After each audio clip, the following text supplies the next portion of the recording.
I work for a very high-profile celebrity. I can't tell you who at the risk of my life, but I can tell you this. She, as you know her, does not exist. We come in at 8 a.m.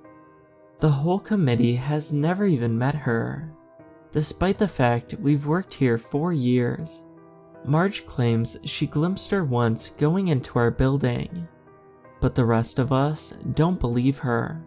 She has better things to do than deal with us. Social media comes first.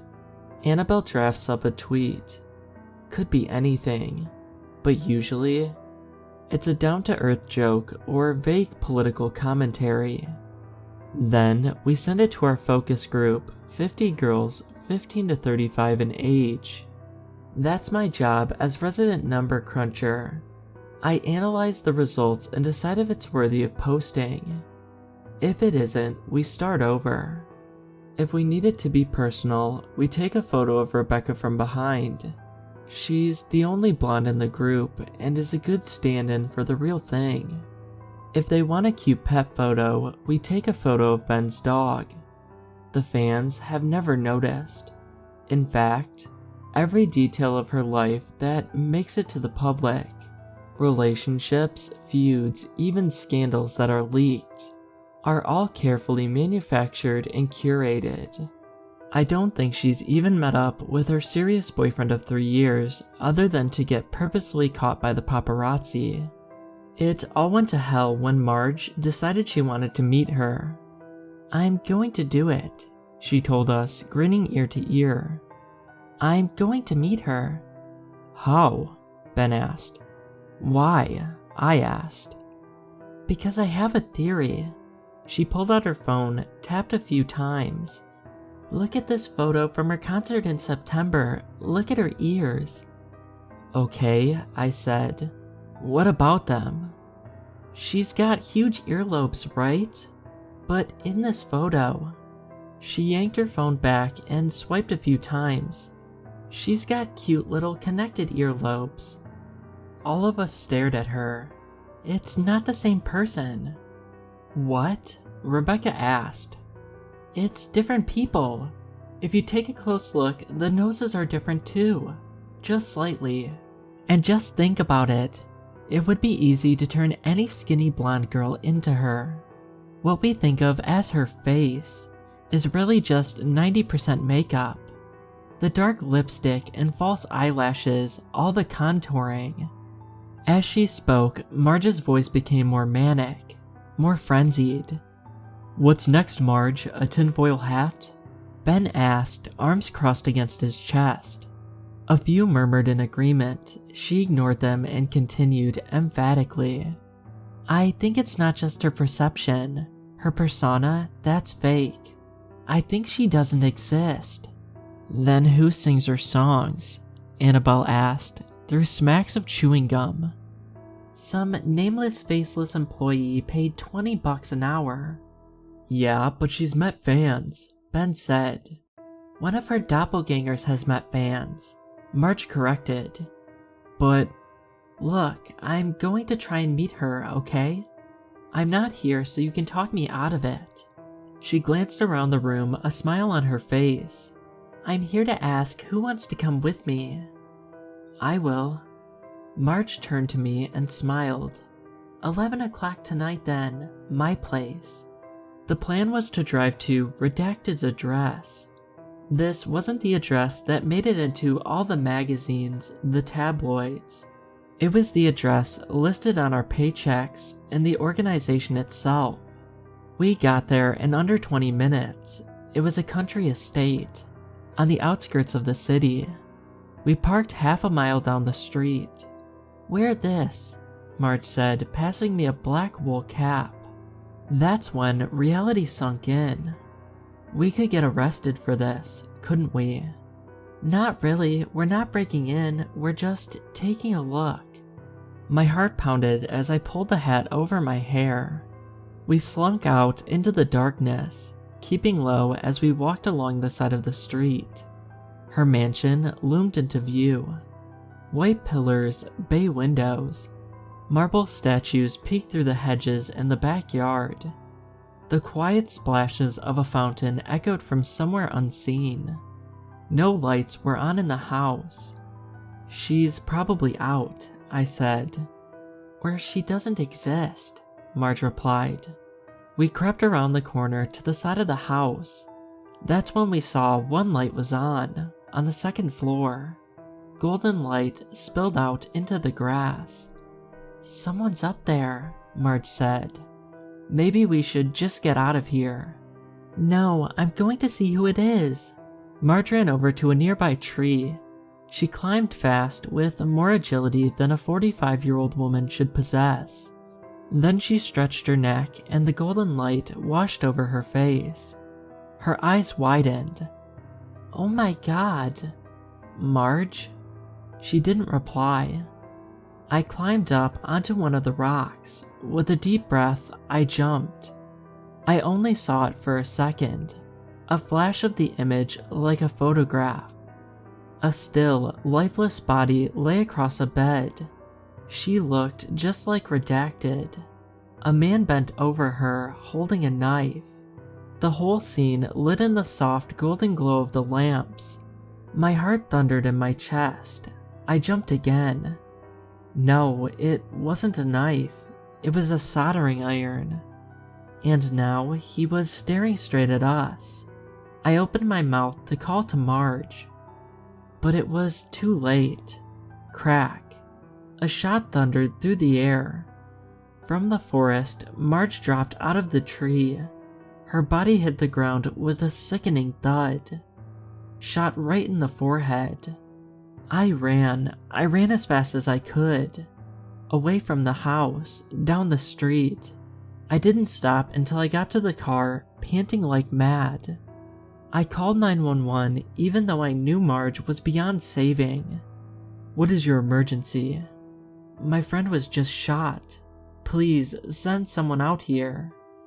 "Where are you now?" Redacted, Willow Street. Silence from the other line. Then her voice cut through the speaker. Curt and crisp. "I'm sorry, we can't find that address." Click. I stared in disbelief at my phone. The next morning, the news said that Marge had committed suicide, alone in her apartment. But I know the truth.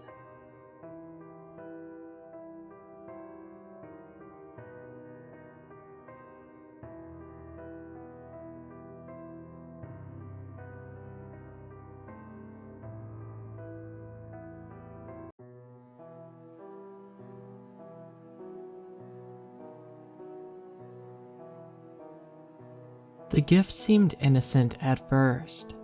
It all started one day when a bright red package appeared on my porch. The box had no name or return address, so it didn't come through a postal service. "Someone left you a gift, dear." My neighbor Edna shouted across the street as I picked up the box. Cool, a present, I thought, feeling like a kid as I tore into the present. A small object surfaced, a Hummel figurine.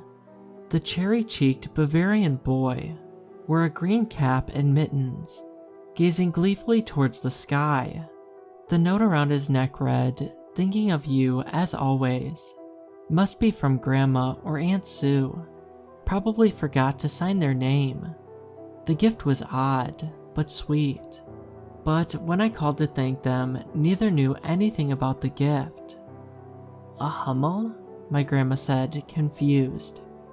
"I don't even like figurines," Aunt Sue said. "Maybe a girlfriend bought it."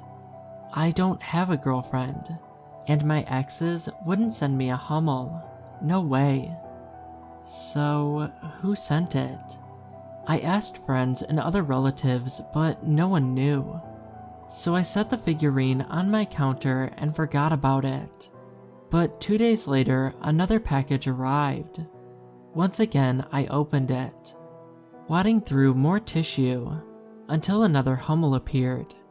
A very pale schoolgirl wearing a winter coat smiled, holding her arms in a hugging gesture. I frowned. What the hell? and like before, a note hung from her neck. "Zachariah, here's a partner for your Hummel friend. They remind me of us." No signature, no address, just 3 hearts scribbled after my name. And Zachariah? No one calls me that. But my friends and family didn't send the gifts, so who did? I placed the new figure beside the other one, but my curiosity grew as time passed. Soon, the packages arrived daily, and I amassed quite the figurine collection. School children, sea turtles, and lions. But who sent them?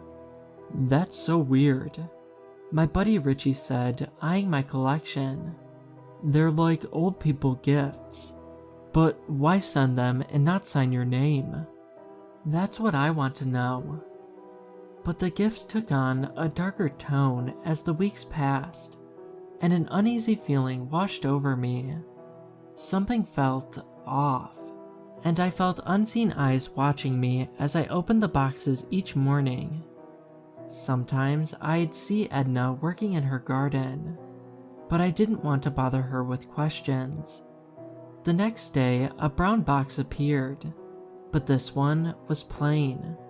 No bow, no festive wrapping paper, just an ugly doll. A muddy little blonde boy, greeting me when I opened it. The doll looked ancient and raggedy, like a dog toy. Its clothing was tattered, and it smelled sour like sweat socks. What is this thing? I wondered.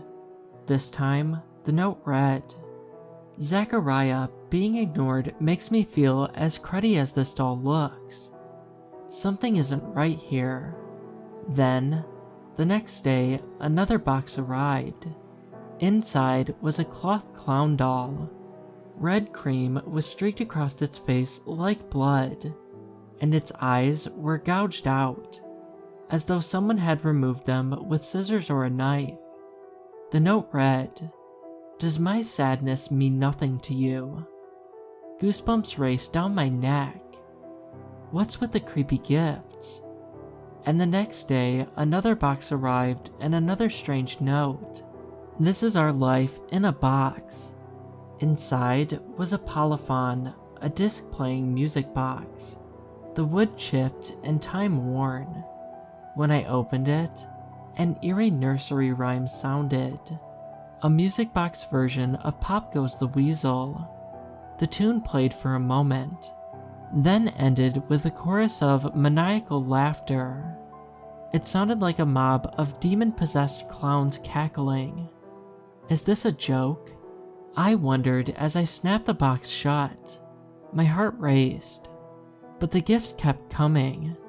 The next day, a delivery person from a rare flower company dropped off a bizarre floral arrangement.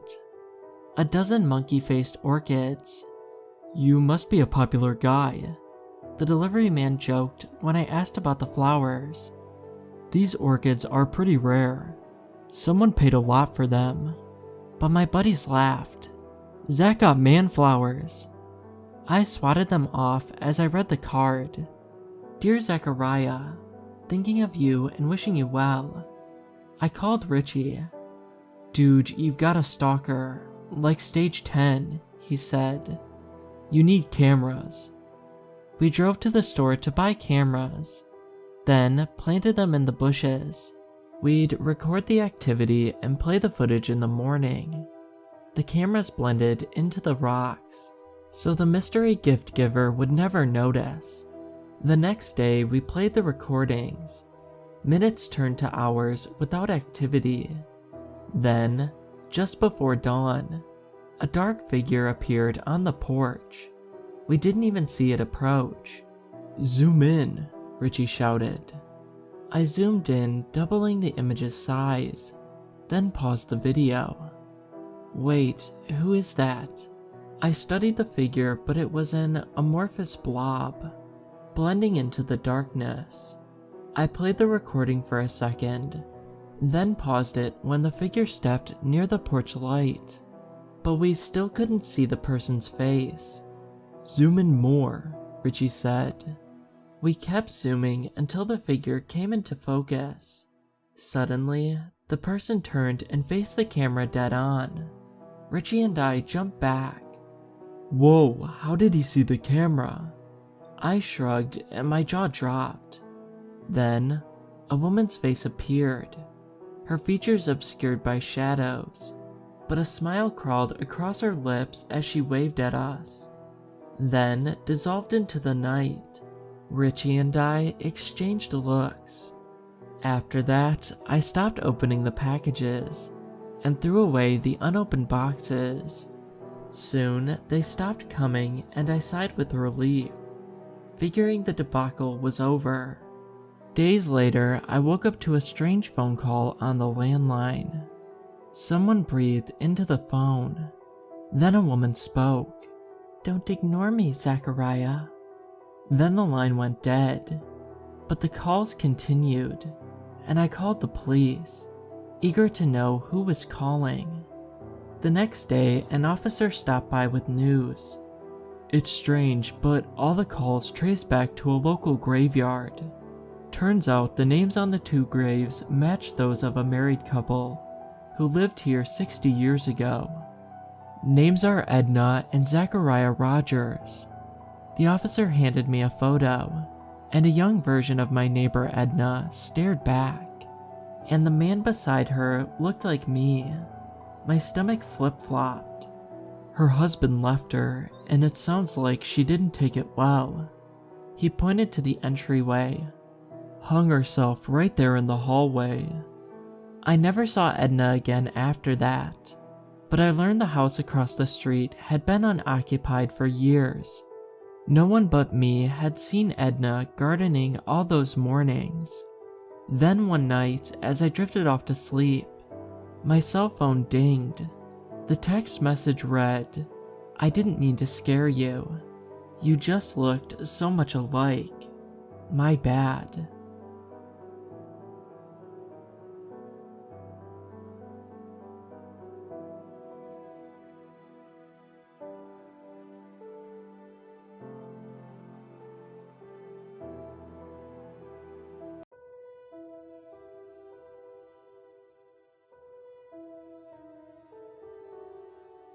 I know this title sounds pretty silly, but I hope this story will make you think twice before answering a phone number that you don't recognize. There used to be a time when I would always answer the phone whether I knew the number or not. This all comes down from a joke I had with my family, that there was a possibility that a number you didn't recognize was from a kidnapped person, and maybe you'd be able to help. So that's where all the "always pick up the phone" came from. This all started about 8 months ago when I changed my service provider after moving to a different country. I changed my phone number too, and I also had to register everybody in my contacts again for this reason.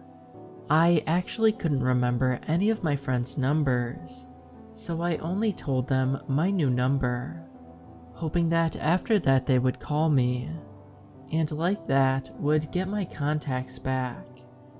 Anyways, first week after I moved in, I get a call from an unknown number.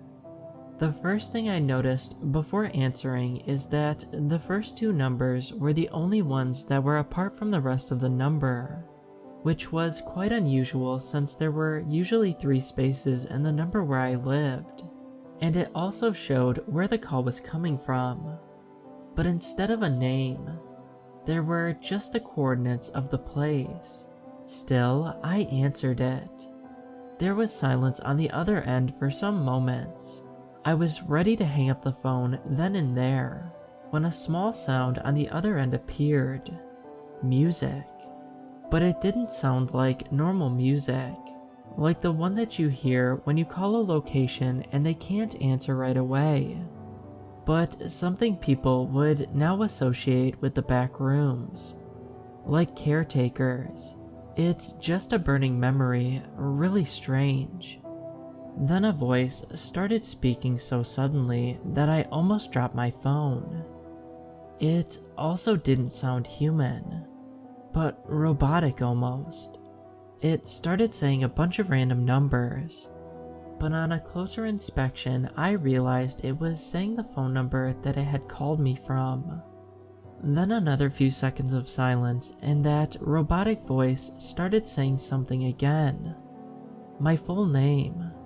I was confused at first, but before I could react, it started telling me a whole bunch of information about myself, like my age, my parents' names, my birthday, etc.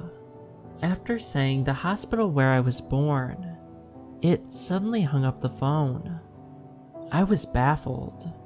I thought that it might be one of my friends, but why would anybody in my friend group pull such a twisted prank on me? Knowing that I can get really paranoid from these kinds of jokes, I decided to meet up with them. We arranged a reservation at a restaurant in my home country, and all met a month after the incident. You may ask why we arranged it so late, and that is because, first of all, we lived in different countries, and second, they were all going to be on vacation for the next 2 weeks. But the 2 weeks after they came home, I was the one going on vacation. So only a month later, I got the time to take the car for a trip over there, because I lived about 1 hour from the border. The trip was ordinary, if not a bit boring, but 4 hours later, I arrived in my home city. We all met up at a friend's house that was closer to the restaurant, and from there we walked. After we sat down, we caught up with one another. I didn't actually tell them why I decided to make such a long journey just to go to a restaurant. So when I told them why I did that, they all seemed really confused. I told them everything that had happened, but their expression changed from weirded out to confusion and to disturbed. They all said they would never scare me like this, and those expressions all looked genuine. We decided to end the night, and I made my way back to my city and went straight to bed. In the middle of the night, I woke up at the sound of ringing from my nightstand. I sat up and looked at my phone screen. Unknown number. The exact same format as the robotic voice one, just different numbers. Again, under it, there were some coordinates. I didn't want to pick it up, but curiosity got the best of me. Same call format, music, robotic voice, hang up. Only this time, it told me things about my life that I never told anyone. Not even to my friends, and the detail was so precise that only a person that was there with me could know all of this. This went on for about 6 months before I started noting the location of the call. I was feeling that it had some sort of importance. Every month I would get a call revealing something about my life that no one except me knew. I never went to the police, because the calls were never threatening. I remember being bored one day and putting into Google Earth's search bar the coordinates I have gathered along these months. They led me to places that at first were pretty far away from my current location, and they only got closer and closer until one of them was just a block away from my house. The 7th and 8th month call were by far the most disturbing. The robotic voice told me my full name and the date of my supposed death. 3 months from now. Even though I knew the possibility of me dying on that exact date were slim, I was still disturbed as to how and why somebody would terrify me for so long. A month passed and I got the 8th call. Silence. Then I heard my full name and my cause of death. Death by drowning. This time, I hung up the phone first. I sat in my room quiet, without really doing anything for about an hour, before I decided to finally go to the police. I told them what was happening and showed them on my phone the entry of the calls. But something was odd. They didn't seem to be worried at all. They looked rather confused. "Ma'am, there is not a single entry of any number showing on your screen." I looked at them with confusion and then looked at my phone screen. No recent calls. I got the hell out of there without saying anything and ran home. I locked the doors and the windows. I went to my bedroom and locked myself inside. There is no specific reason why I did this. I just had this awful sinking feeling, like I was being watched. I just glanced at the window in my room, which is on the ground floor, and I saw figures. I'm sure they weren't human, because they were just like shadows. Human shape, black mist. They all just stood there except for one individual. He looked as if he was holding his hand on his ear. He was calling somebody. Just then, my phone rang again. I need to stay in my room. I think there are more of them outside my front door. I can hear banging. I don't have much time. Goodbye, I think they're already inside. That is how it ended. The rest of the journal was blank. It has been 2 months since I reported my sister missing to the police. I think they will discover her soon in one of the lakes nearby. The journal was the only thing that tells me that my sister once existed, as after she disappeared, so did all the photos and videos that had been taken of her, like she was erased from the face of the earth. I think they are coming for me as well. I started getting calls very similar to my sister's, and I only answered one of them, the first one. Even so, I know I don't have much time left.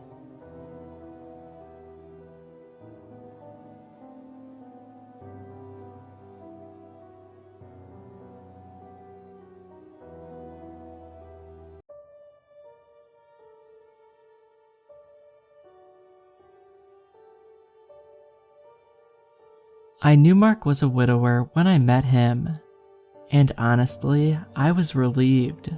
Of course, I wasn't happy that somebody died, but at my age, 37, most of the men I met on Match.com were divorcees whose wives had left them for good reason. Affairs, gambling, really poor hygiene. So Mark was a standout. Nothing had gone wrong in his marriage. His wife had just sadly gotten cancer and passed away. After a few dates, I knew he was the one. From his twinkling blue eyes to his infectious smile, from the way he asked me about my day to the way he held me on cold nights, he was wonderful. Of course, nobody's perfect though, and that's where the wig comes in. He brought it out 3 months ago after we'd gotten married. "Would you be open to wearing this sometime?" he asked with a sheepish grin. I couldn't help but laugh. It was so stereotypical. Bleach blonde hair, coiffed in a blowout sort of hairstyle, with long curtain bangs that curled at the bottom. I began to giggle. I guess. You're into that, huh? I wasn't blonde, far from it. My hair was nearly black from my Hispanic ancestry on my dad's side. But it didn't bother me. If I were younger, I'd be up all night wondering if he secretly hated how I looked. But now, I was old enough to know people have fantasies. Hell, maybe I'd ask him to apply a temporary tattoo to his bicep next time. "You want me to wear it tonight?" I said in a sultry voice. "Maybe." Sounds fun. I reached out to touch the wig. He took a sudden step back, so that it was just out of my reach. "Sorry," he said hastily. "This is just a really expensive wig. The oil on your hands. Over time, it'll damage it." That annoyed me. Here I was being super open to whatever fantasy he was going to throw at me. and he was mad that I was going to damage it. But whatever. Sorry, I won't touch it. So tonight then? He asked, with a big stupid grin on his face. Tonight. He waited in the bedroom while I put the wig on. I'd only worn a wig once before, when I was a teenager, dressing up as Morticia Addams. It was one of those cheap plasticky ones from Party City. But this one, Mark wasn't kidding. It must have been expensive. The blonde hair, besides being perfectly coiffed, had a natural sheen that was neither too shiny nor too dull. Even though it was a cheap bleach blonde color, there was beautiful variations in the strands, bright flaxen highlights on top of gold and taupe. The only part that seemed cheap was the cap or scalp, or whatever you call the thing that the hair attaches to. It was stiff and tough under my fingers and an ugly mottled tan color. I wasn't sure how exactly I was supposed to get it attached to my head. Maybe bobby pins. You almost ready? Mark called from the bedroom. Yeah, just a minute. I brought the wig up to my face, careful to touch the hair as little as possible. As soon as I did, I wrinkled my nose. It smelled overly flowery, like someone had doused it in perfume. Where had Mark been storing this thing? After several minutes and 20 bobby pins, I got it on. I hope this doesn't take long. Damn. I know that's a horrible thing to think before having sex, but I didn't like the way it felt on my head. It felt oddly heavy, pulling at my scalp every time I moved, and it was weird having hair brushing my shoulders that wasn't mine. Okay, I called out, I'm ready. We made love and it was incredible. The kind of earth-shattering experience that makes you feel like you've left your body, maybe this entire world for a moment. It bothered me a little actually. Why wasn't our sex this good when I wasn't wearing the wig? Maybe he really wasn't a blonde. I found myself researching Schwarzkopf bleach on my coffee break, even though I wasn't the type to change myself for a guy. On Saturday afternoon, he asked me to wear it again. I obliged less enthusiastically this time, and then he asked me something else. I'd just finished dressing, reaching up to take the wig off, and he said behind me, "Don't take it off." I whipped around, my eyes narrowed. What? Sorry, I meant... He paused, as if carefully wording what he was going to say next. What if you didn't take the wig off right away? What if you wore it a little longer? You know, cooking dinner, hanging out. Okay, this was too far. I'm not going to keep it on. Why not? I scowled at him. For one, it smells, and it's uncomfortable. I don't like it. I could see the look of disappointment on his face. I'll be honest, it hurt. What was wrong with my own hair? If he was so obsessed with blondes, why did he marry me? There were thousands of blonde women out there. Why not marry one of them and forget about the wig altogether? Can you just keep it on for a little longer? You look so beautiful. He smiled at me. It really just becomes you. I was really annoyed at this point, like seriously annoyed, but I was old enough to know that bargaining was a much more effective way to make both of us happy. I'll wear it if you make dinner, but as soon as we're done eating, I'm taking it off. Sure, he grinned at me. That stupid big grin that I was really starting to hate. Over the coming weeks, the wig situation escalated. Almost every weekend, Mark brought it out of the closet, holding it in his hands tenderly, carefully, as if it were a delicate little kitten. Want to wear the wig? He'd always ask, as if it were my idea. I didn't want to wear it, but when I did, I noticed Mark did some extra things for me. cooking dinner, doing the dishes, buying me gifts. Slowly, I began to just accept it. If wearing the thing got me out of chores, what did I have to lose? And besides, it wasn't such a big deal. I didn't wear Spanx or push-up bras or lots of makeup. Was a wig really worse than those? I will say though, it was weird how Mark seemed against the idea of me bleaching my hair. I figured that would be a better, more permanent solution, but he was 100% against it. He threw out every reason in the book. It's so expensive, and it takes so much upkeep. You'd have to do the roots every few weeks, and besides, the wig just becomes you. I hated how he said that. The wig becomes you. Like the wig was becoming an appendage, a part of myself. In the end, I don't know how I let it go on for as long as it did. I guess I just told myself it was a stupid fantasy that he'd get over sooner or later. Boy, was I wrong. I'd never seen a photo of Mark's first wife with hair.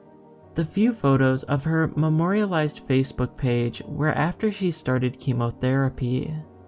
She was either wearing a hat or a bandana, never a wig, despite Mark's apparent obsession with them.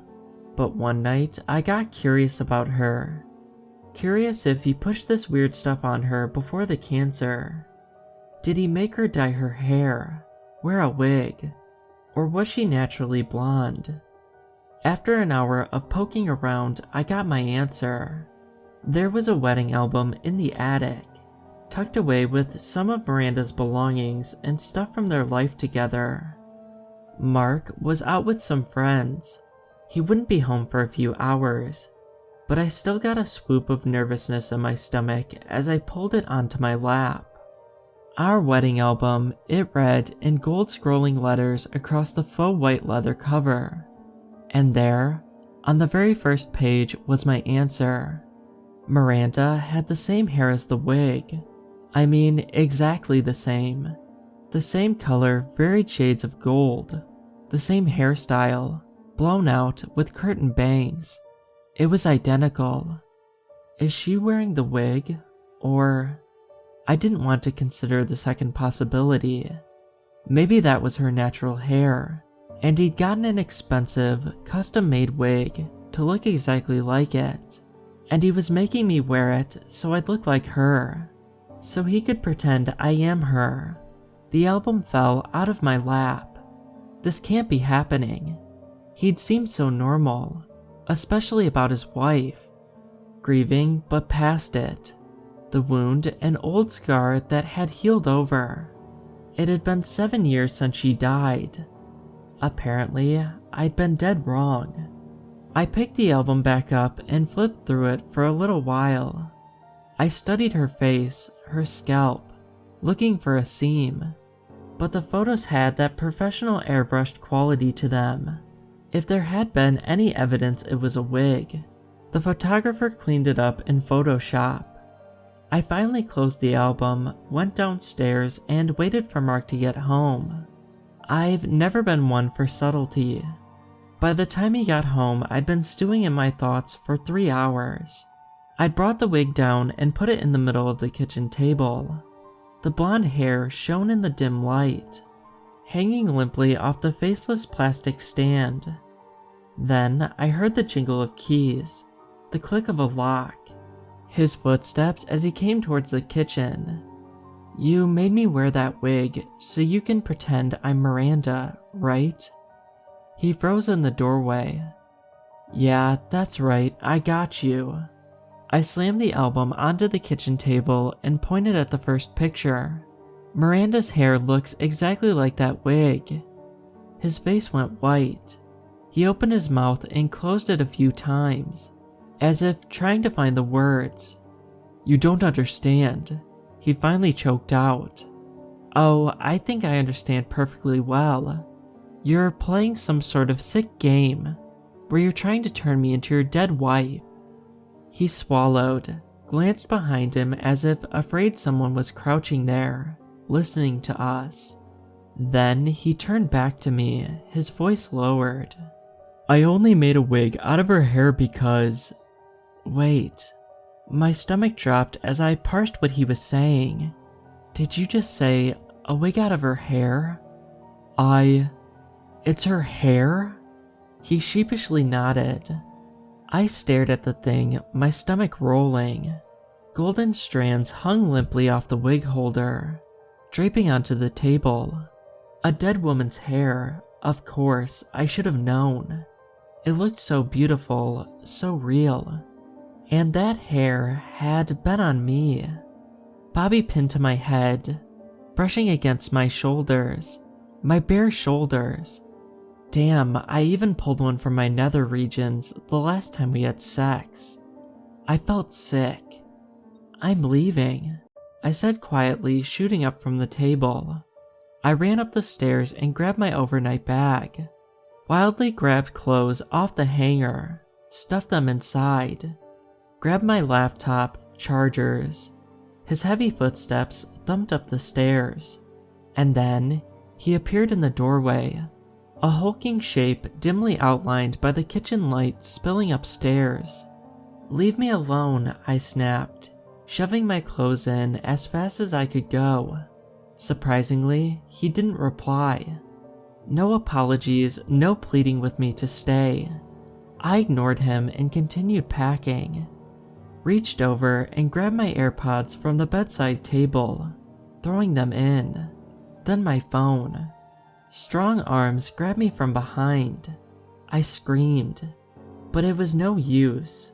He was so strong, and then I felt it. Something touching my head.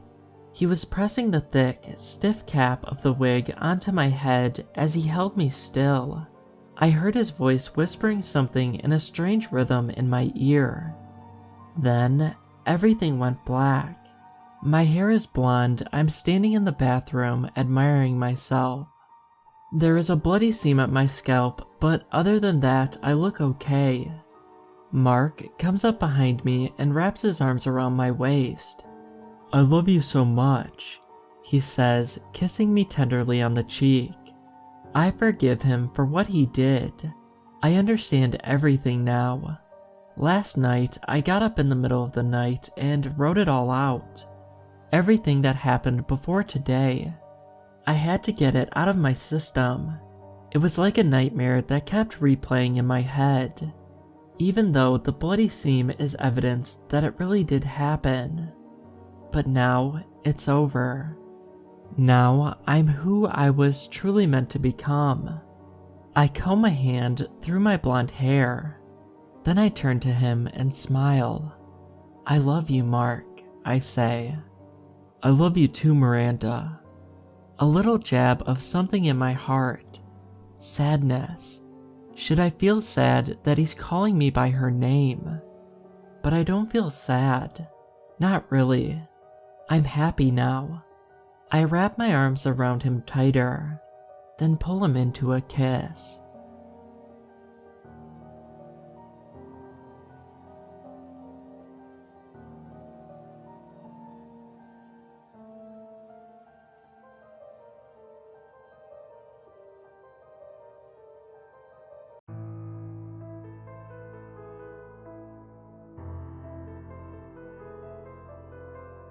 Last night started off pretty normal. Most of the downstairs lights were off when I got home, but that was to be expected. Mary doesn't mean to do it, but she always seems to forget that her husband works the graveyard shift, meaning he will be coming home most nights when both she and the son are fast asleep.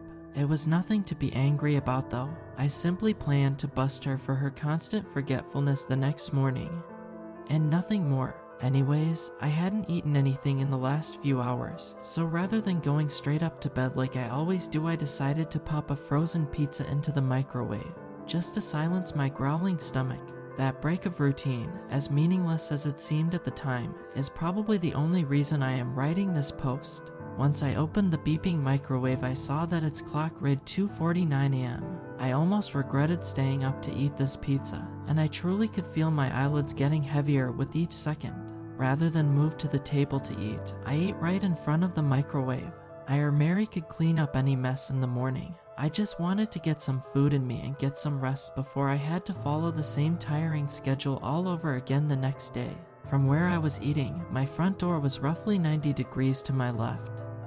And only about 15 feet away, I could see my front door and the small window beside it if I was looking that way. But at that point I wasn't focused on anything other than devouring my pizza. Out of the corner of my eye, I noticed that the motion lights had just unexpectedly turned out. Other than being surprised, I didn't pay much attention to it at that time. We live in a pretty wooded area and get animals moving around through our yard all the time. I was sure that whatever was out there was nothing of note, maybe a badger or something of the like. After a minute, the lights clicked back off. I assumed that whatever had triggered them must have been scared off immediately by the lights. I returned my focus to my pizza. Once I was done eating, I dragged myself to the stairs with what little energy I had left in my body. To get to the stairs, you have to walk into the front entryway and pass by the front windows. Without thinking, I took a look out of my front window and was immediately jolted awake as my heart pounded like it was going to leap out of my chest. Standing in my yard about 20 feet away from my door was a man. Well, the outline of what seemed to be a man. There are no street lights on our street, so the only lights in our yard were the motion lights we installed when we moved in and the dim light we keep on in the entryway radiating out the front windows to the yard. All I could see was this outline, with head craned upwards as if they were looking to the stars or something. I didn't really know what to do. It was a freaky sight to see, but we live in a small and secluded community. We know literally everyone that lives around us, and our neighbors are all very trustworthy people. I figured that this person was someone I knew, so I tapped on the window to get the person's attention. Foolish, I know. Wasn't really thinking clearly, I guess. But anyway, I didn't want to wake Mary, so I tried to stay as quiet as possible. He didn't budge, no reaction at all. I figured that whoever it was out there couldn't hear me, so I opened the door. Don't get it twisted, I was scared beyond belief. But at the end of the day, I try to see the best in people. The figure in my yard hadn't really done anything to warrant a phone call to the police. Plus, they usually take a good 10 minutes to answer a call out here. I hoped to resolve this quickly and cleanly. As the door creaked open, I realized that the figure had changed slightly. He was now staring right at me. It was jarring. 2 seconds prior, when looking out the window, he'd still been staring upwards. I couldn't make out the finer points of his features yet, as the light from the house barely reached him, and I thought that made him all the more creepy. The figure just slowly started to walk backwards towards the road while still facing me. As the person sped up slightly, the motion lights finally came back on. He wasn't anyone I had ever seen before. He was relatively tall and crazy skinny, borderline emaciated really. He truly looked like he had never eaten anything a day in his life, and he was completely hairless. No eyebrows, no facial hair, and bald. I was speechless as this seemingly mute and sickly person just silently observed me, and I quickly realized that he was less terrifying when he was obscured by shadows. He turned and ran away from me through my yard, across the road and into the woods on the other side of the road. I was frozen in fear. Neither fight nor flight kicked in for me. Had this person wanted to hurt me or Mary, he had his chance, but he didn't take it. I locked the door and went upstairs, not really sure of what to do. I couldn't really have called the police once he was gone, could I? I mean, this guy didn't really do anything. Sure, he was on private property, but I'm sure the police wouldn't take it seriously. I figured it was useless and that I'd rather keep my guard up in case this man came back tonight and worry about possibly phoning the police. I got very little sleep. I was sure that every rustle of the leaves or every gust of wind was the trespasser returning. I finally shut my eyes at 6 a.m. when the sun started to rise, but was up when I heard Mary shuffling to the shower at 8-ish. Oh, good morning. Didn't expect you to be up. Aren't you sleepy? Yeah, but I couldn't really sleep. Tough night of work and all that. Since I'm up, why don't I make you some breakfast before you go to work? She smiled and nodded in appreciation. I wanted to tell her about the events from a few hours prior, but I knew it would freak her the hell out. And why wouldn't it? It was a terrifying turn of events. I don't know. I thought maybe her favorite dish of bacon and eggs would make the news easier for her. Really dumb logic in hindsight, but I guess I was still experiencing a fear-induced shock. What are we going to do? Mary was trying to be calm, but I knew by the fact that she ignored her breakfast after I explained the situation that she was freaked out. I told her there wasn't much for us to do right now. We argued a little bit, and she made it clear that she really wanted to call the police. I still didn't think it was a good idea. We had zero evidence to prove there was anyone there in our yard the previous night, or so I thought. What about those cameras that Mrs. Maddox installed? Didn't you link them up to your laptop? When we moved in or something. We moved in 5 years ago because, even though it was in the middle of nowhere, this house was actually a lot closer to both our jobs. And honestly, we liked the privacy the community offered. We bought the house from Jason Maddox, whose mother was an old widower living there alone for a few years. She had been petrified of the neighborhood ever since the death of her husband. Her son sold the house on her behalf so that she could live with him, hopefully living out the final years of her life in peace with Jason, his wife, as well as his kids. Before she moved out, she had Jason install a few cameras outside her house just to provide her peace of mind.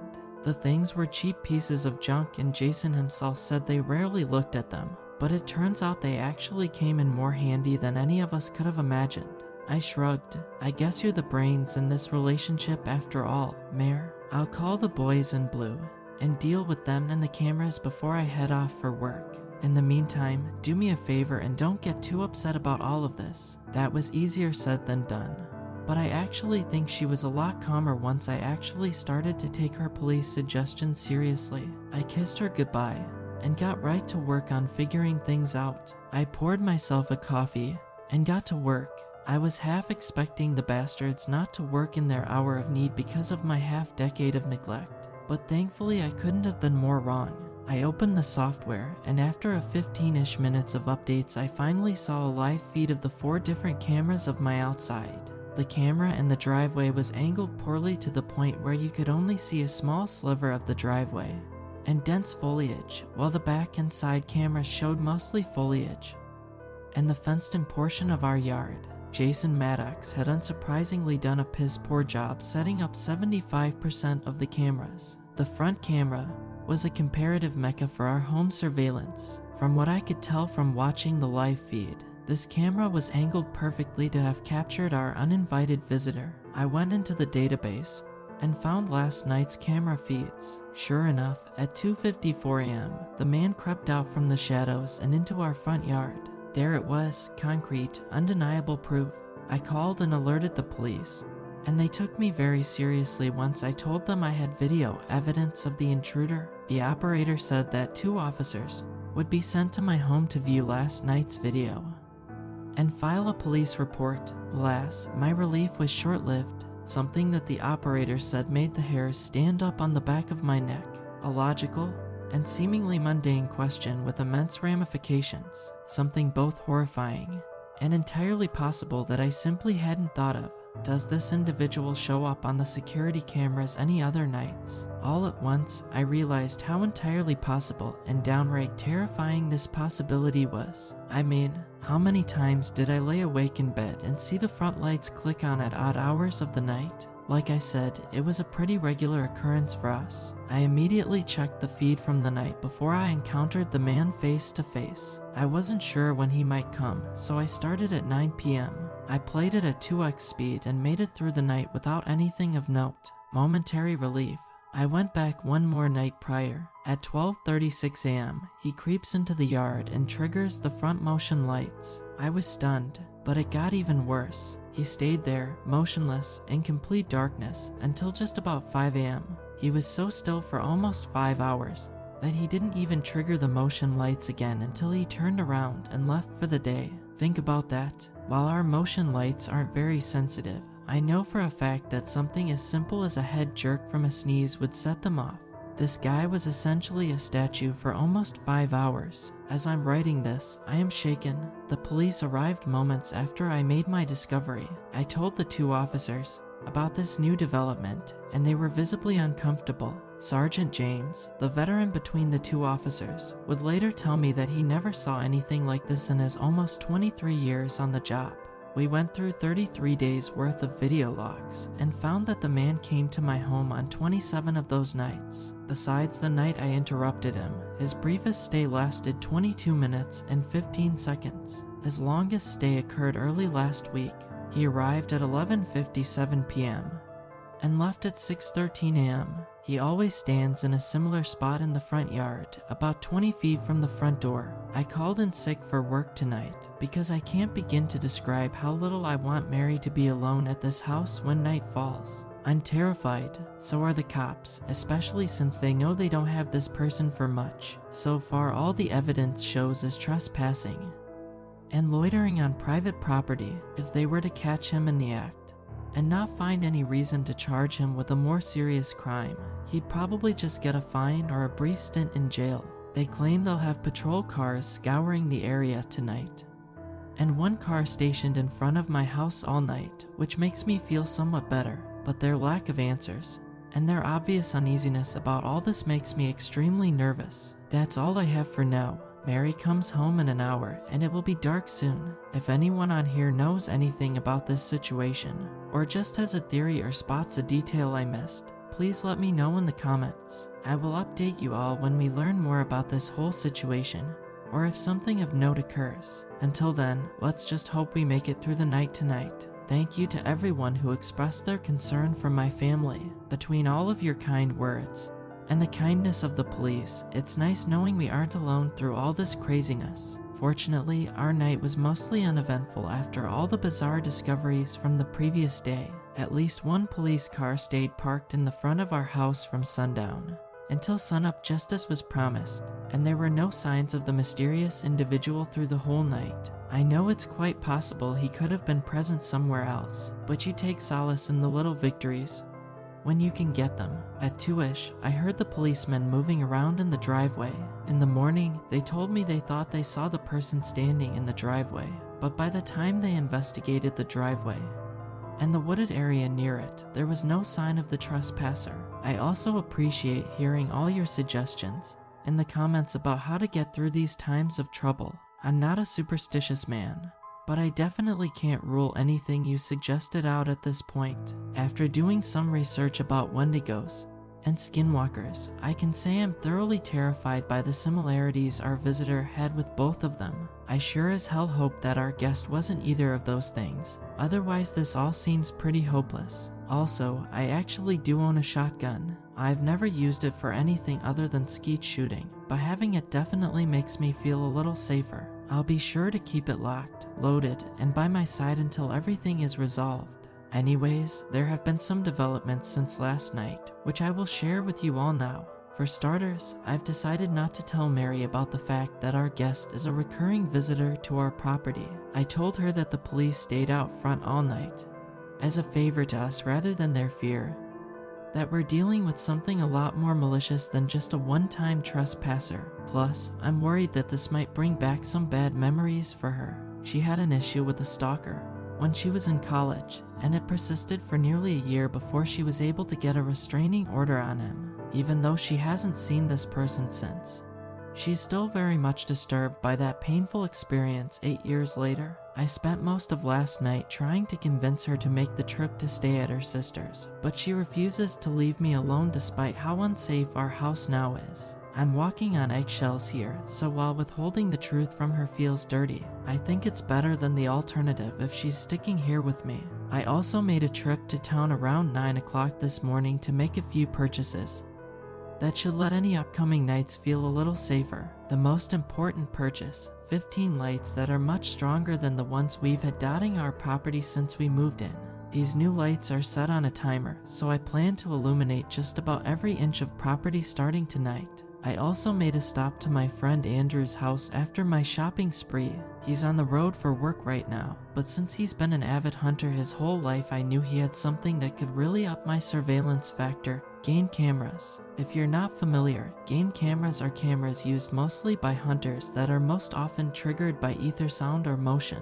Andrew's 3 game cameras were older and were only able to take still frames when triggered, but I think it's important to monitor the woods surrounding my house as well as my property. The more information I can gather on this person, the better chance we have of getting our life back to normal. After making these stops, I got back home around noon to both set up for another tense night and to continue to find answers on who was visiting our house. It took an hour, but I readjusted all 4 cameras. I'm not very handy at all, and the 3 I had to unscrew and remote kept falling no matter how much I tried to screw them into place. But thanks to my effort, I have a much better view of the entirety of the area surrounding my house. I really don't think I'll see much on the 2 cameras in the fenced-in parts of our property out back, as the back fence is tall, and all that can be seen behind the fence on camera are the dense trees. But you never know what could happen. What feels much more useful now is the driveway camera, which finally actually shows every inch of the driveway. Since the cops may have seen a figure in the driveway, I wouldn't be shocked if I now caught this trespasser thanks to this new angle as well. I also picked 3 spots in the woods to set up Andrew's motion-activated game cameras as well. Since these cameras are older technology, I won't be able to see the stills they take until I retrieve them and download their images the next morning.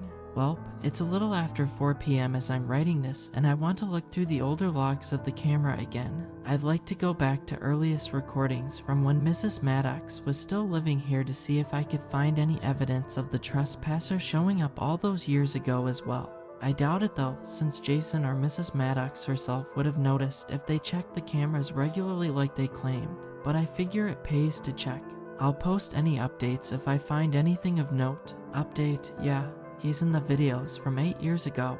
I looked through the first 3 nights recorded by the camera, and so far this bastard has shown up in the front yard each night. He hasn't done anything different in these videos though. Obviously this is an important finding, since it proves that the Maddox family might know something, but it doesn't really teach me anything more about who or what I'm dealing with.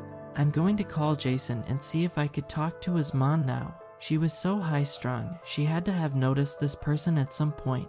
Update 2, called Jason. Turns out his mom died earlier this year. I don't know the Maddox family personally, so obviously I really didn't keep in touch with them. I hope she found peace. I asked Jason if he ever noticed anything on the security cameras, and he told me he never even checked them. When I explained that I saw someone standing outside in the video logs, he was speechless for a few minutes. I think he felt guilty. He admitted he had always brushed off his mother's scared pleas to leave the house as her mind finally slipping during the final years of her life. He said he was hesitant to have her move in with his family full-time, so he gave her a cell phone in case she ever fell down or needed any help, and also told her he would install the cameras and check them nightly to be sure there was no one outside or in case anyone ever tried to break in.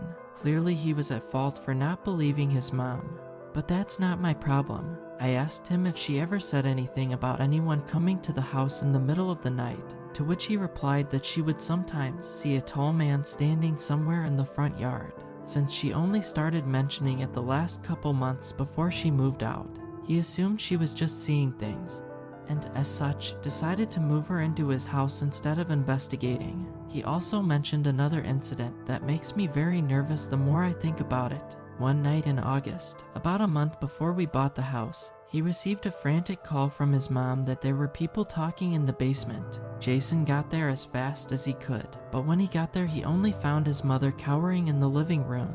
He saw no evidence that anyone had broken in. I told him not to worry or feel guilty, and I even lied to him and told him that the man had only showed up on surveillance cameras once while his mom lived there from what I could tell, and that he shouldn't feel badly. I'm not sure if he believed me, but he seemed relieved. It sounds like Mrs. Maddox was clearly of more sound mind than was initially believed during her time living alone in this house. That left me with another disturbing but logical question. Did I have to worry about the voices she heard in the basement? Thankfully, I've never dealt with anything like that, but now I'm worried there might be someone or something else lurking inside the walls of our home, and not just out in our yard. Mary's here, so I'm just going to focus on keeping her calm.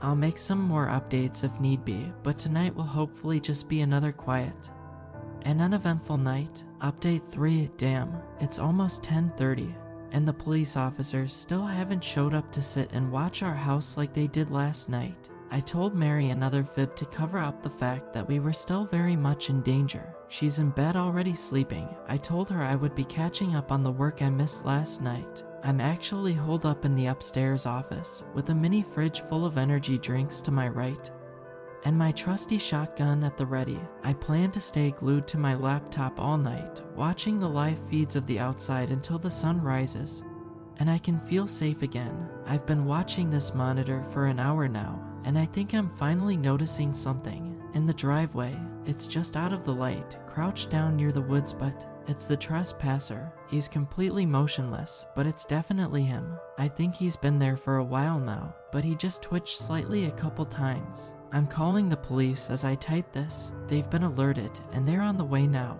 I know they'll do their best, but I probably won't see them for another 20 minutes. I've got the gun on my lap now. I'm going to bring the gun and the laptop with me into the bedroom and lock the door. For Mary's sake, can't be too safe. And the minute I've taken my attention away from the screen to get fortified in the bedroom, he's completely changed position. That little shadow on the edge of the woods is gone, and now standing at the end of the front yard and almost on the road is the trespasser. His head is craned up towards the sky again. It's almost like he's staring at the camera, staring at me. It's quiet. I know we live in a secluded area, but he just sprinted towards the house. He's banging on the door. Unsurprisingly, things since my last update have been insanely hectic. I truly haven't been able to find the time to write this next post for you all until right now, so I am sorry for all the worry I caused anyone with the abrupt ending of my previous post. My wife and I, luckily, are once again okay. We're still very shaken up by every little terrifying thing that has happened in the last 2 days, but thankfully we will be fine. Our bond has only strengthened during all of this. So that is a massive positive and a boatload of negatives. Before I get into the finer details about last night, I want to address something a lot of you have been saying the past 2 days. It was a bad move for me to withhold the truth from Mary. I thought I was doing the right thing in the moment, but lying to her was a bad idea. I could have gotten her killed, and that makes me feel awful. I came clean with her earlier today, and she handled it about as well as I could have expected. My face is still red where she slapped me, but she accepted my apology. I'm not perfect, but I'm glad that my most recent blunder didn't cause any undoable harm. Anyways, here's everything I know about what happened last night. When I heard the first bangs on the front door, I could tell almost immediately that the door had no chance of keeping out whoever or whatever was trying to get in. I posted the update, grabbed the shotgun, and took my terrified wife to the closet. It was the safest option really. There's only one entrance in the surprisingly spacious closet, and we were able to block the door with our wooden shoe rack. I kept the shotgun in hand until we emerged from our makeshift panic room almost a half hour later. Our house is pretty compact, and the closet we hid in is right above the entryway to the house. So we were still able to hear what was happening downstairs pretty clearly. We heard the door splinter and then slam heavily to the floor in a heap. We then heard the heavy pounds of feet on our wood floor as whatever was downstairs did who knows what in the entryway. The most disturbing thing we heard, though, was its voice. Well, it's complicated. It didn't really speak. It just loudly growled and groaned guttural gasps as it, I don't know, scurried around in our entryway. Mary cuddled close to me, whimpering, and barely managed to get a petrified whisper out to me. Is he saying words? I hadn't been focused on whether it was saying anything before then, so I tried to discern any words that I could understand. Sure enough, I could sort of distinguish what sounded like gibberish between the seemingly pained moans coming from downstairs. It was something like, Viu, de paviril va, he tesserat. It repeated these same sounds for a few minutes, making rough and sporadic stops in between them and also occasionally stopping to make pained wheezing sounds. It sounded like a man who had his vocal cords damaged and was trying to chant something. It was a terrible sound, like 1,000 nails on chalkboards. Then after moments of listening to this disturbingly melodic gibberish, our home fell silent again. Mary and I looked at each other. I'm almost positive we both were thinking the same thing at that moment, that we wouldn't leave the closet until we were 100% sure that whatever was downstairs was gone, no matter how quiet it got. And sure enough, after 5 minutes or so, we heard a loud shriek and the now familiar pounding of heavy footsteps on our wooden floor as it sprinted deeper into our house. My heart skipped about 10 beats as we heard it pounding on a door inside the house. We would have heard him come up the steps if it was the door to our bedroom, so we both breathed a sigh of relief as we heard him forcing his way into our basement. Everything else happened almost too quickly to process. We heard the door to the basement break with a similar crackle as the front door, followed by a few thuds in immediate succession, followed by the bangs of footsteps made as it charged down into our basement. We heard another relatively distant but still blood-curdling shriek come from the creature, and then silence again. It wasn't much longer before we heard a shout coming from downstairs. "Police, come out with your hands up." The police arrived on the scene in full force probably 20 minutes after receiving my call. I had told the operator I was fortifying myself in my bedroom and where the bedroom was, so I wasn't too surprised to hear knocking on the door minutes after they had entered the house. I was a little nervous to leave the safety of the closet, as my imagination had me worried that whatever had broken into my house was disguising itself to lower my guard. But when the voice on the other side of the door addressed me by name, I realized that it was Sergeant James speaking with me. If you don't remember, he was one of the officers who came to my house when I first phoned the police about the trespasser. He escorted Mary and I out of the house while the rest of the police officers marched down into the basement. There were even more officers with their guns at the ready outside. I finally felt safe for the first time all night. Sergeant James took us to an ambulance parked at the end of our driveway, where paramedics awaited us to make sure we were okay. After we were cleared medically, we hopped in Sergeant James's patrol car, and he took us to the station for questioning. I should backtrack a little bit. Even though Sergeant James clearly wanted us to get out of the house as quickly as possible, I was able to observe the chaos that lay on the floor just inside my front doorway.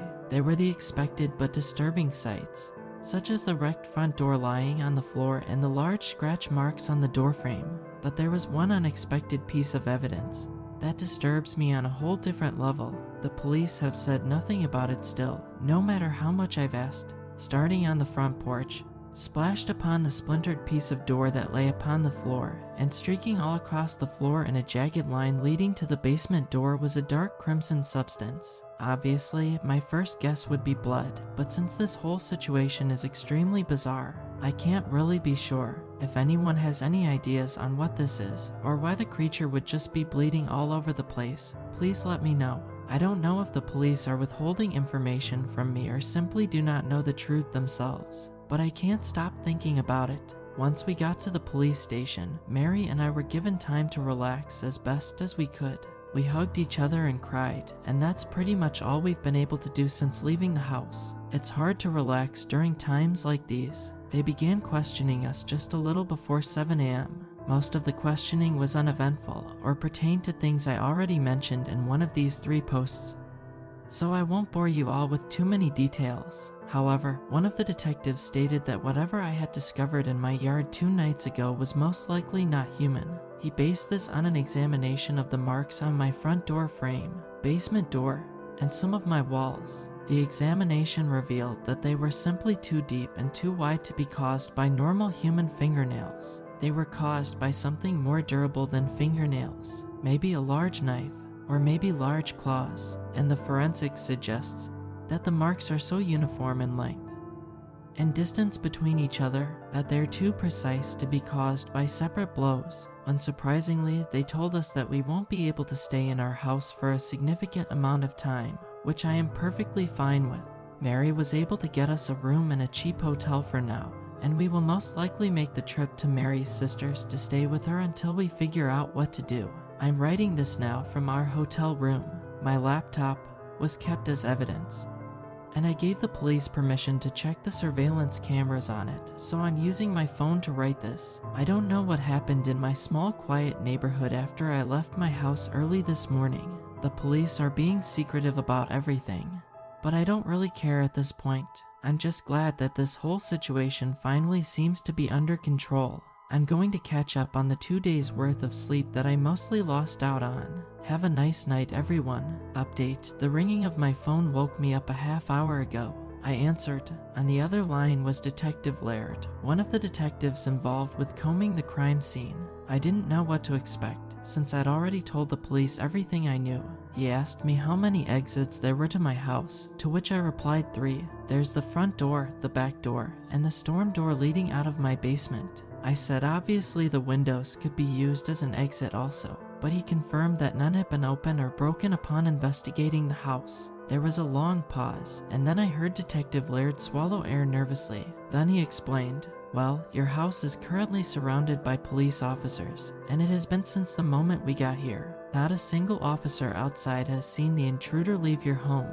Inside the house, even more officers have checked every inch of the house and haven't found any sign that the intruder is still here." I said nothing. "We've checked the security feeds on your laptop as well. We watched and rewatched again every second of the recordings. No sign of the intruder leaving. We don't know where he went. I don't know what to do anymore. 2 nights ago, after speaking with Detective Laird about the creature that broke into my home, I'm pretty sure I had a panic attack. I couldn't catch my breath no matter how hard I tried. It felt like my throat had closed up. I shouldn't have fallen back asleep after hearing that terrifying news, but I did. I had no choice. Maybe it was all the stress of the last few days. Maybe it was the panic attack, or maybe it was something else entirely. But I did fall asleep, and that night I had the most vivid dream I've ever had. Usually my dreams are a jumbled mess of nonsense, but this one seemed to flow much more coherently than normal. It seemed to tell me something. I found myself in my home's entryway yet again. It was still very much in shambles like it had been when Sergeant James escorted Mary and I to safety for questioning. The door still lay on the floor, and the trail of the crimson blood-like substance still flowed like a makeshift road leading to the basement. In the dream, this red path led down the stairs and into the unfinished part of the basement, which is immediately on your right once you reach the bottom of the stairs. I didn't go into that part of the basement though, most likely because I have always been terrified of that room. When we first saw the home, this room was still being used as storage for Mrs. Maddox and her late husband's excess belongings. I never really thought about why it actually made me so uneasy. My fear of that room was as strong as it was irrational as long as I've lived there. In the main room of the basement, I saw Mary. She was facing away from me.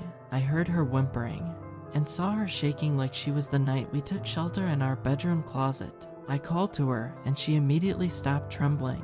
Her head snapped towards me, but she never looked fully at me. Something about her was different. I wish I could explain it better because it was so alarming, but I can't really put it into words at the moment. With her head still turned but not fully looking in my direction, she started whispering something. "We never leave. We never leave." I turned my head to my left, towards that abominable room, to see that the door wasn't there. It had unsurprisingly been broken down. The crimson trail led into that room, but I couldn't see more than a few steps past the doorway. It seemed like all the light had been drained from the room. Usually, there was enough natural light from the small windows to make out the outline of the room and its contents. Regardless of the seemingly amplified darkness, I was able to see the outline of a person standing there. The only thing I could tell for certain was that it wasn't the creature, because this figure was about my height. The figure stood in the doorway, bathed in darkness, and stretched their arm outwards towards me before being pulled backwards into the darkness. Before I could do anything in response, Mary crawled into the dark room on all fours. I tried to chase after her, but I was frozen. I jolted awake at 8:13 a.m. It took me a few moments to realize that I had just been dreaming, and that I was still in the hotel room in bed next to my still sleeping wife. Like I said, I have never had a dream quite as vivid as that one. The details of my home were perfectly accurate. I knew from that moment that the dream meant something, but I'm still not really sure what exactly. At this point, I wasn't sure if I would be returning to my home to investigate further, but the dream seemed like it was trying to tell me that if I did go to my home, there was probably something of note in the basement. Mary and I got lunch and discussed what our next move should be. She was set on moving away from this place and never looking back, something that I was reluctantly leaning towards as well. We both knew that this move would alter our lives forever, and would also mean we'd have to scramble for a new way to provide for ourselves. But we didn't really care at this point. We agreed that we would make a return trip to our home to get my car out of the driveway, and that would be the last time we ever set foot on the property again. We determined that we would go there once we were done eating lunch and meet up at our sister's house afterwards. At our house, there was the expected hustle and bustle for a crime scene. I spoke with Detective Laird in the front yard. He told me that the house had been scoured at least 6 more times since we last spoke, and that there was still no creature sighting to report. The police, for all the good they've done and for all the patience they've shown, really do seem to be hiding something from us. It's not that they seem malicious, but it seems more like they're on damage control and want to just deny everything. When I asked Detective Laird if I would be getting my laptop back anytime soon, he spewed out some rant about how the laptop seems to have a virus, and how they had to take it back to the station to run diagnostics and figure out what went wrong with it. It all seemed canned, like someone above him on the law enforcement food chain told him what to tell me and hoped I wouldn't question it. I didn't want trouble, so I told him he would never have to worry about me interfering again. As I walked to my car, I remembered the game cameras I'd placed in the woods. I wasn't sure if the police ever found them, but my curiosity couldn't be contained. I decided that I had a great chance to get these cameras later in the night. Worst case scenario, the police find me and I make up some BS excuse about just wanting to get my friend his cameras I borrowed. Best case scenario, I find something new that helps me understand this whole situation a little better. Regardless, I knew I had to do it to ease my troubled mind. I phoned Mary and told her that I was staying behind to help the police. I know, I'm an asshole for lying to her again, but honestly, if I told her what I was actually doing, she'd either try to keep me from looking for the truth because she was scared, or she'd want to come with me and would put herself in great danger. I think this time, it's entirely warranted. I nervously drove around until nightfall. Finally, I made my way back to my house at about 9:30. It was dark and I was determined to find the truth. I really didn't want to be back at this place, but I knew that if I didn't at least look for any signs that might explain all this, that I'd likely go insane. Finding these game cameras seemed like the safest way to find truth. The first thing to cross my mind when I arrived at my house after dark was a simple observation. It's a lot quieter now. And not just in the sense that it was nighttime. There were no more police officers there. Less than 6 hours ago, my home had been lively. There were at least 8 officers still on perimeter duty, plus many other police officers inside on monster watch. There were forensic crews trying to find any sort of solid evidence they could use to understand what had happened within the walls of my home. The house had fallen eerily silent once again, and once again I hated it. But I saw an opportunity. I dashed to the front porch, and inside the front door I found waiting for me the exact same sight from my dream. My entryway was still a chaotic scene of destruction, with the crimson path summoning me to investigate the basement. I recalled my dream, and the feelings I felt down below the surface. I wanted to turn around, but instead I found myself at the top of the stairs. Looking down the stairs, I saw the destroyed door lying right where it had in my dream.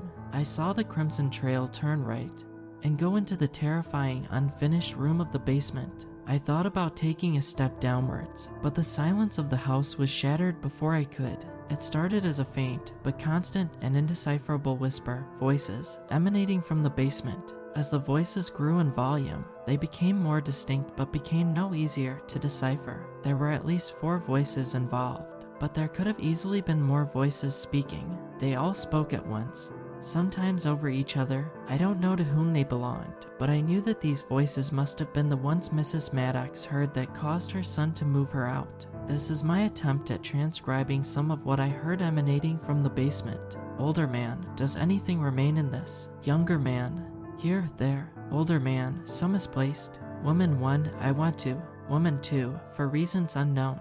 Younger man, I lived in the dark. I truly cannot be sure that any of this text is correct, but this transcript is the best I can do. There was loud and indecipherable whispering that was an omnipresent undertone to what could barely be called a conversation. I also heard a woman crying at different times during the exchange. The whispering never stopped despite the other voices speaking, while the crying was sporadic, but occurred when both women's voices were speaking. I stepped onto the top step of the basement, and the damned step creaked louder than a step ever has in the history of stairs. The voices immediately stopped. So did the whispering and crying. They all screeched to a halt. The unnatural silence returned. My heart did a drum roll. I ran to my car, with my legs churning unrestricted of my brain. I didn't care anymore. Screw the truth, and screw those game cameras. I wanted to live my life. I wanted to grow old with Mary. I didn't want to end up in that basement with whatever was down there. As I started the car, I noticed the creature was now standing in the doorway of my home. He was facing away from me, looking inside my home. As if it knew I was looking at it, it turned its head 180 degrees to look at me. It wore the same confused look on his face that it had when I had accidentally discovered it a few nights prior. It mouthed something at me and then sprinted deeper into my house with its eyes still locked upon me. I write this final update from the comfort of my parents' beach house, over 400 miles away from my haunted little home in the middle of nowhere. Mary and I look forward to starting our new life together far away from that place. Tomorrow begins our job search. However, I am unable to stop looking over my shoulder every time I hear the settling of this house, or the crackling of the air conditioning coming alive to cool our home. There still exist dark corners of our world, untouched by the light we consider ourselves so safe inside of. If you look hard enough for them, you will find them. If you listen closely for them, you will hear them beckon you. Once you've discovered them, you will only see their darkness. We spend our lives trying to outrun them, but the truth is we never escape them. Last night, I woke up in that basement. Mary was there. She acknowledged my presence, but never looked at me. I could hear crying, but I didn't know from where it came. We never leave. We never leave.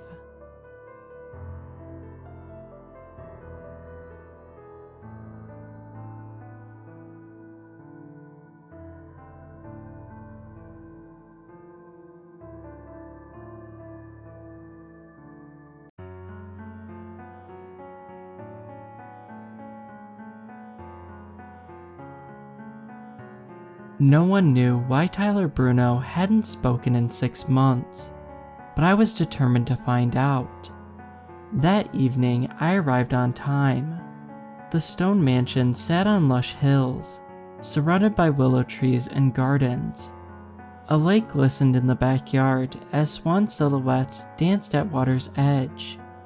A crow watched from the turret as I rang the bell.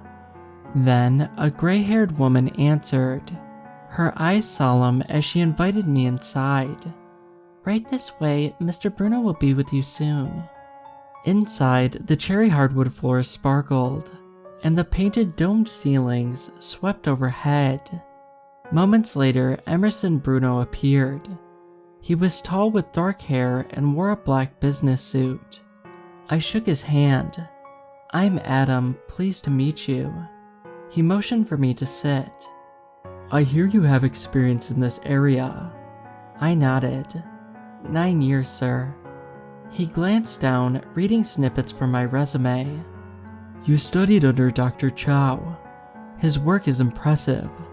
He glanced back up. Yes, sir. Are you sure you're up to the task? Absolutely, sir. Given what you've told me about your son, I can't promise anything, but I will do what I can.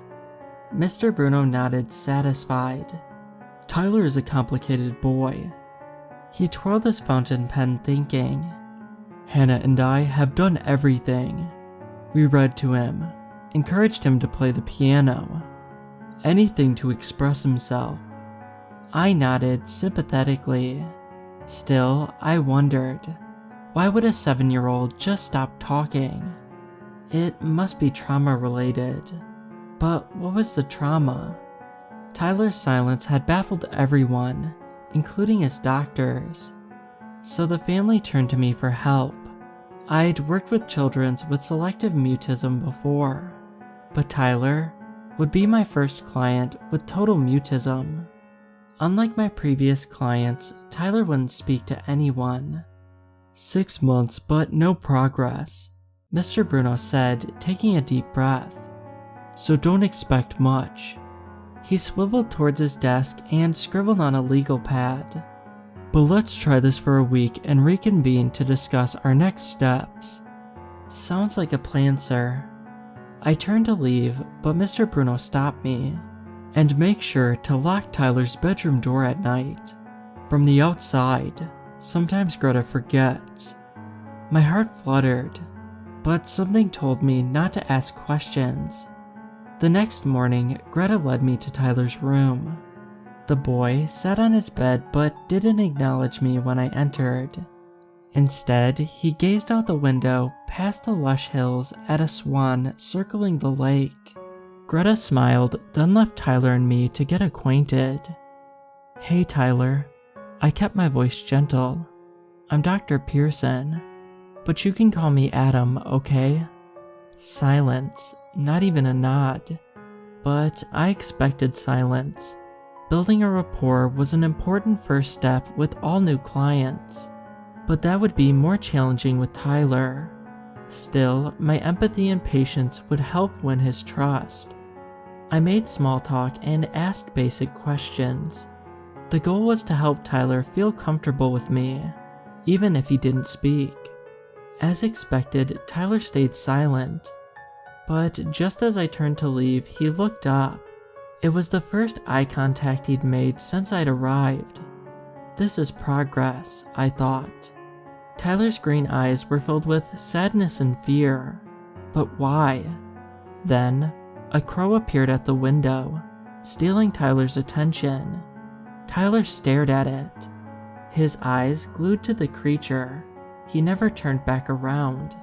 Later, I chatted with Greta, my primary contact, while Mr. and Miss Bruno worked late. "What changes did you notice in the days before Tyler stopped speaking?" She glanced down, thinking. "I guess his personality and mood changed a few days before." "Anything specific?" "He seemed more withdrawn and agitated, not like himself." "Was the mutism gradual or sudden?" "He just stopped talking one day. I brought breakfast to his room one morning, but he didn't look up.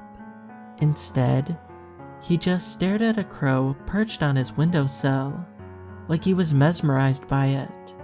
He had the strangest look in his eyes." She shuddered. "What do you mean?" "His eyes, I don't know. He wasn't himself."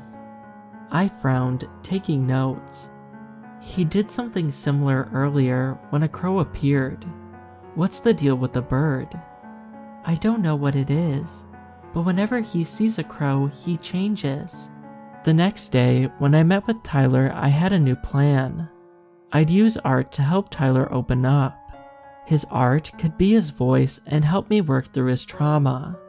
Now, I just need to figure out what his trauma is. But this time, I didn't take notes. Instead, I talked and listened with my eyes and ears. "Your dad says you're quite an artist," I said. Watching Tyler's body language, even a change in his posture would be a positive sign. Moments later, he shifted on his bed and turned his head. "This is something," I thought. "You like to draw?" After a moment, Tyler shifted again, then turned towards me, showing he was open to the topic. "What do you like to draw?" Silence. Then, he reached for his pencil and sketch pad. He sketched for a while, then showed me the image. I couldn't believe the drawing came from a child his age. Perfect symmetry and shading, and an almost acute attention to detail. "Wow," I said, studying the sketch of his house. "Amazing, you're a talented kid, Tyler." He gazed up and smiled. He was already exceeding my expectations. At that point, a bird squawked and Tyler and I both turned to the window. An enormous crow about the size of a possum appeared and stared straight at us. Tyler stared at the bird unblinking, but when he turned back around and looked up, his eyes danced with an odd gleam, and his eyes were navy, almost black. I jumped. Then, a smile spread across his face and he spoke. "Tyler isn't here." I locked Tyler's door before I left that evening and chatted with Greta. "Why does Mr. Bruno want Tyler's room locked from the outside?" She paused for a moment. "Mr. Bruno has been protective since the accident." "What do you mean?" She glanced down nervous. "I'm surprised Mr. Bruno didn't tell you." "About what?" "Eric." "Tell me." She nodded. "Tyler had a twin brother, Eric, who used to sleepwalk. Sometimes he'd wander around the house or go outside. But one night, Eric fell down the living room stairs while he was sleepwalking, broke his neck, died before he got to the hospital. How tragic for you, for everyone. Why didn't Mr. Bruno tell me? She fought back tears and shrugged. That explains a lot, I said gently, and it's most likely the reason Tyler stopped speaking. Thank you for telling me. The next day, I gave Tyler the new sketch pad and pencil set I'd bought for him, and his face lit up. Art was therapeutic and seemed to help Tyler open up. He spent most of the hour sketching. He drew trees, lakes, and gardens, and I was amazed by how lifelike they looked. I pointed at the lake. Your backyard. He nodded. Beautiful work. He smiled, then flipped to a fresh page. But his second sketch surprised me. This time, a lifelike image of his living room, staircase and all, materialized. My eyes widened as I studied it.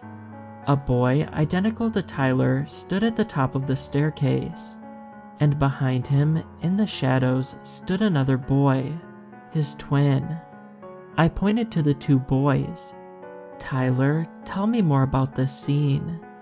Tyler answered me through his art. He flipped to a fresh page and sketched another image, but this one was far more detailed. This sketch captured one boy mid-fall as he flew down the staircase. His eyes bulged, his arms flailed, and his mouth twisted into a hideous scream. And his brother stood behind him, his arms extended in a pushing motion. And he was laughing. My stomach churned and I took a deep breath to steady my voice. Is there anything else you want to tell me, Tyler? At that moment, a crow landed on the windowsill and stared straight at us. And like before, Tyler stared transfixed. He didn't move or blink. Then, moments later, he turned back towards me and looked up. But this time, his eyes were coal black.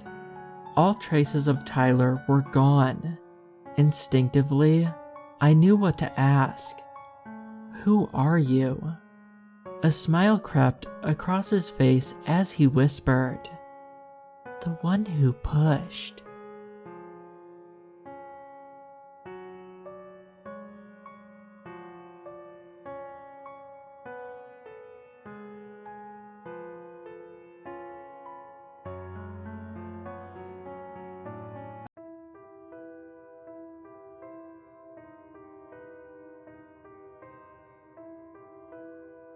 I've never been good at making friends, or any type of bond with people in general.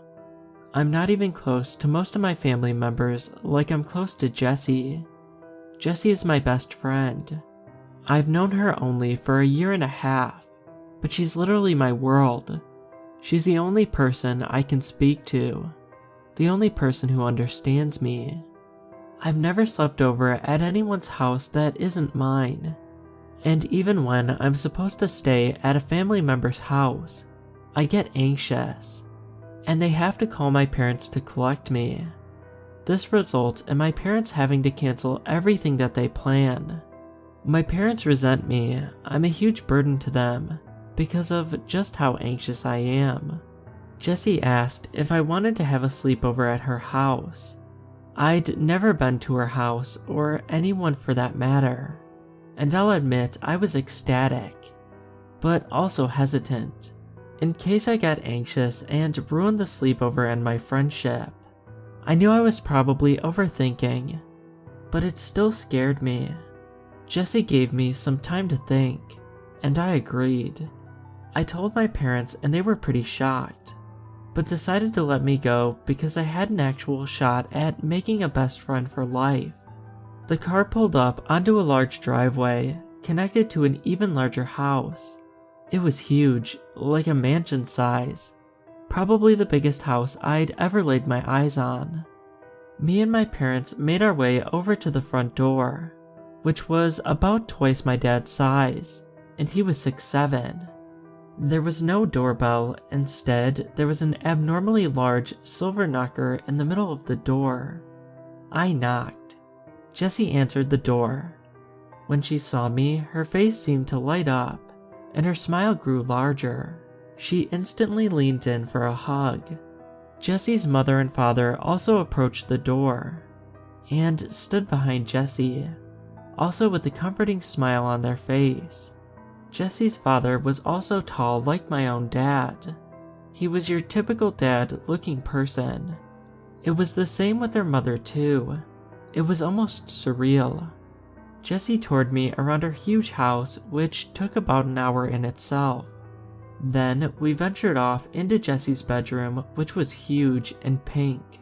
Very pink. Like every object was pink. After staying in Jessie's room, playing games and eating candy for a while, her mother walked into the room and placed a sheet of A4 paper on Jessie's bed. The way she walked was so elegant and graceful, like a ballerina. I took off my headphones and grabbed the sheet of paper. It read, "Sleepover rules. Follow these rules to ensure you have a safe and happy sleepover. Rule number 1. Do not eat too much candy. They can smell it from miles away. Rule 2. Do not leave the bedroom after 1:45 a.m. Please remember this rule, your life depends on it. Rule 3. If you happen to wake up during the night for no apparent reason, hide under the bed within 25 seconds. That way they can't see you. Rule 4. Do not get a snack from the mini fridge during the hours of 8:56 p.m. to 9:47 p.m. You will not like what you find. Rule 5. Make sure to turn off any light source apart from the TV. You must keep this on all through the night. I can't emphasize how important this is. Rule 6. If you wake up randomly and see Jessie sitting upright awake in her bed, run. Lock yourself in the ensuite and do not come out for the rest of the night. If Jessie knocks and says she hurt herself and needs help, ignore her and do not reply. Rule 7. If you wake up and hear the baby crying, ignore it completely. Don't even move, it isn't a baby. Rule 8. Do not attempt to speak to Jessie during the night. And if she speaks to you, do not reply.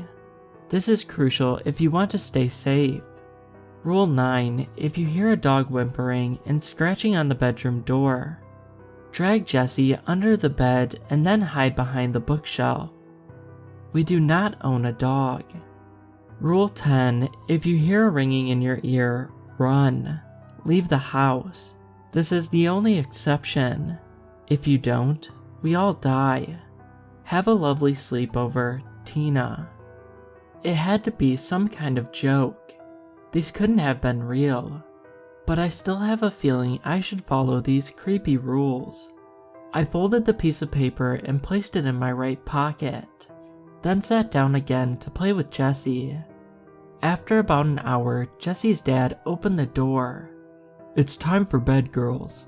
You must go to sleep now." I suddenly got very anxious, because this is when I had to start following the creepy rules. I held back all my emotions because I didn't want to lose a friend like Jessie. Me and Jessie both got into bed. We top and tailed, so my head was at the bottom end of her bed. "Night, Tina, sweet dreams," she said, in between yawns. I don't know how my dreams were going to be sweet after what I'd read. Surprisingly, I fell asleep pretty quick. My sleep was pretty deep and I didn't have any nightmares like most nights. And that's when I woke up. My stomach sank. I turned to see Jessie sitting upright in her bed, wide awake. I didn't want to believe that these rules were true, but my instinct was to just run. I bolted into the ensuite and locked the door behind me. After a solid few minutes of hyperventilating in Jessie's ensuite, I decided to unlock the door. I thought it was all probably stupid anyway. Just before my hand reached the lock, someone knocked on the door. I froze. "Tina, help me. I've hurt my head and my vision's going blurry." I desperately wanted to open the door, but something in my head advised me against it. Jessie kept screaming for help.